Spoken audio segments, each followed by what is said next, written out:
ভিডিঅ'টো voice over কৰি আৰম্ভ কৰিছোঁ। 14 নম্বৰ গেটত আমি ৰৈ আছোঁ পোৰ্ট ব্লেয়াৰ ফ্লাইটৰ কাৰণে। এয়া বৰ্ডিং আৰম্ভ হ'ল আমাৰ ৰাতিপুৱা 5:45। টোপনি ক্ষতি।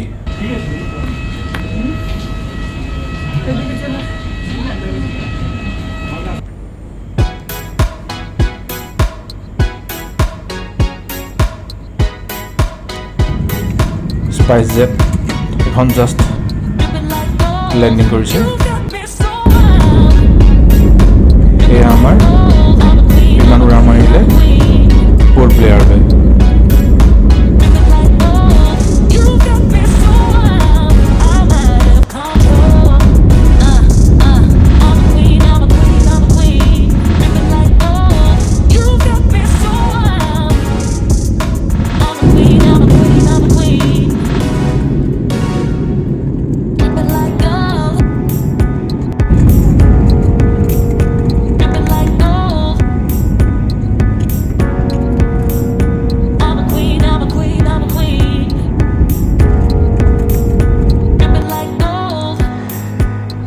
এয়া আন্দামানত আমি লেণ্ড কৰিমহি।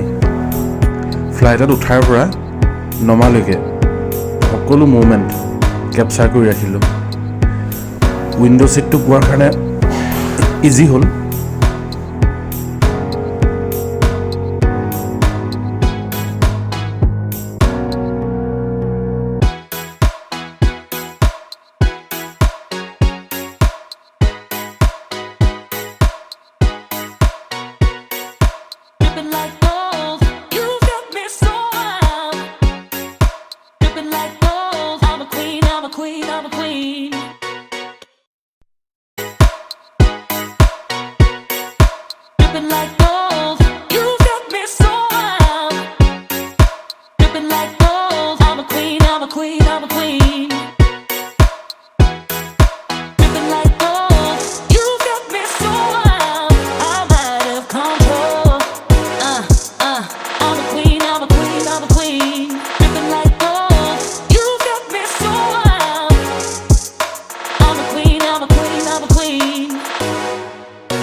এইখনে আমি অহা ইণ্ডিগো ফ্লাইটখন।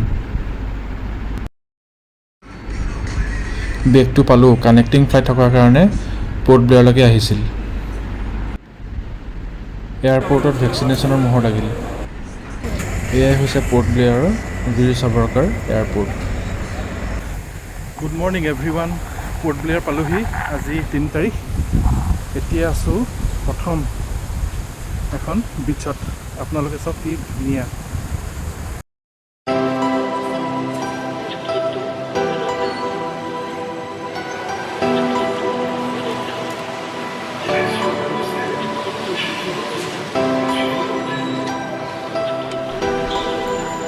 প্ৰথম আমাক চাইট চিঙৰ কাৰণে লৈ গৈছিলে চেলুলাৰ জেললৈ।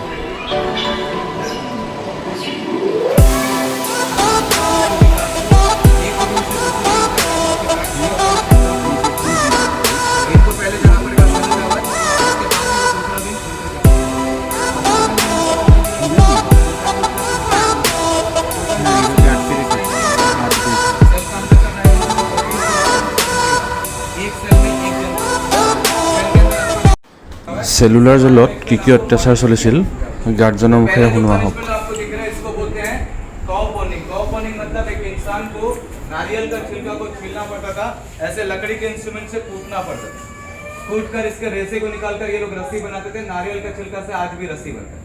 रस्सा का जो क्रॉस बेंच इस मशीन से इसे घुमाया जाए तो अल्टरनेट एक का ऑपोजिट दूसरा को देता। और कूटने के लिए ऐसे लकड़ी के इंस्ट्रूमेंट देते थे, जिसे सुबह से लेकर शाम तक इनको कूटना पड़ता था। कूटते वक्त इनके हाथ में पूरा छाला यानी पूरा हाथ कस के निकल जाता। उसके बाद जो नारियल होता था इसको तोड़कर ये लोग धूप में सुखाते थे। ड्राई कोकोनट, सूखा नारियल जिसको बोलते हैं कोपरा, वो इसके अंदर डाला जाता है। ओरिजिनल मैंने आपको बताया, ये मॉडल समझाने के लिए।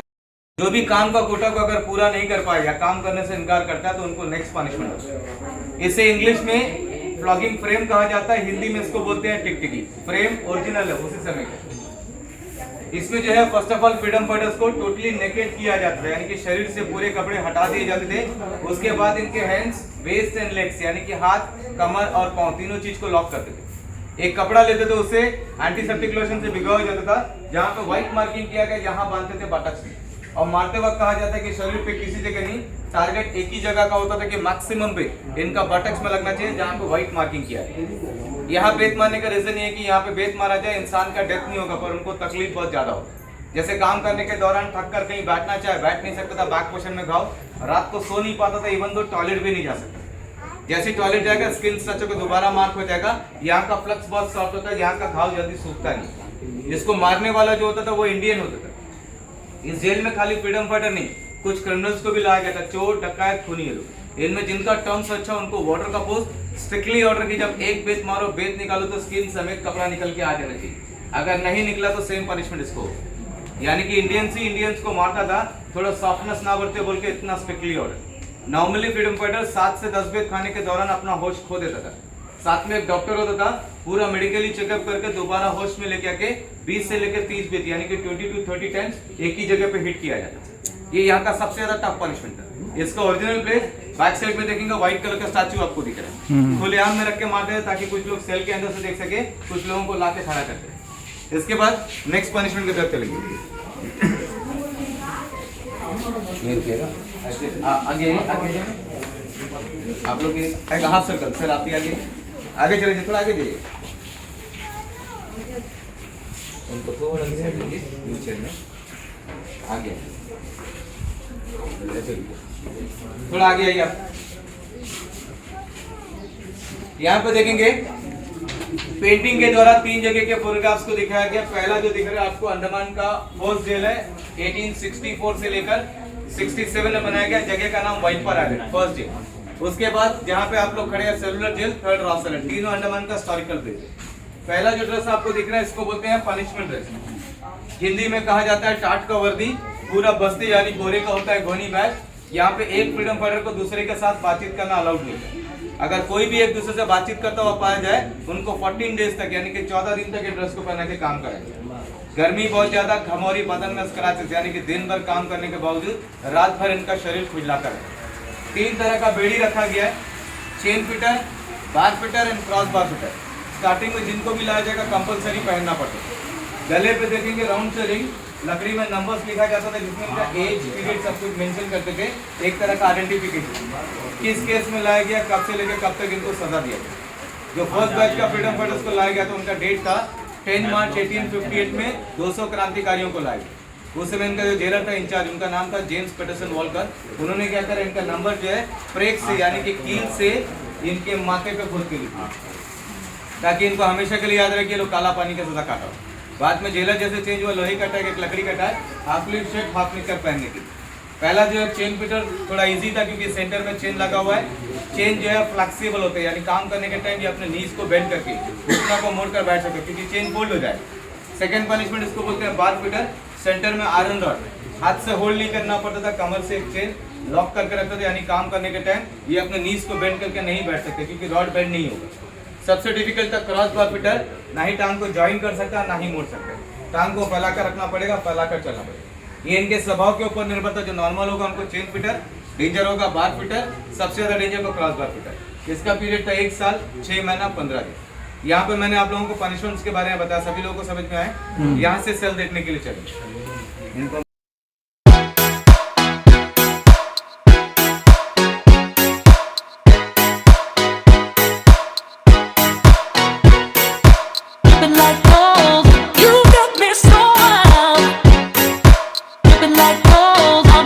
I'm a queen, I'm a queen.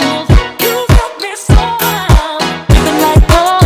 You got me so wild. I'm out of control. I'm a queen, I'm a queen, I'm a queen.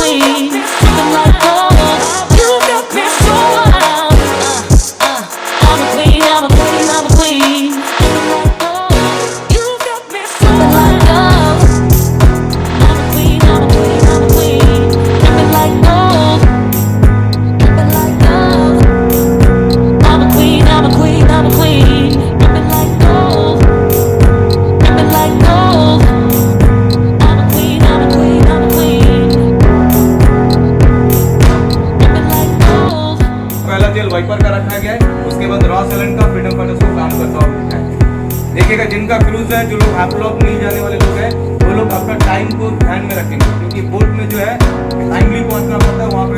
ये 1 घंटे पहले आप लोगों को रीच करना, तो वही हिसाब से आप अपना टाइम को मेंटेन करना पड़ेगा।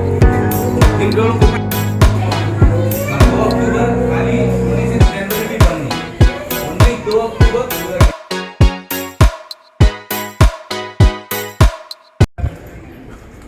पोर्ट ब्लेयৰৰ বিখ্যাত জেল চেলুলাৰ জেল, যিবিলাক শাস্তি বৰ্ণনা কৰিছে সঁচাকৈ ভয় লগা। এতিয়া বীৰ সাভাৰকাৰৰ কোঠাটো চাবলৈ ওলাইছোঁ, কোনটো চেলত আছিলে তেওঁ।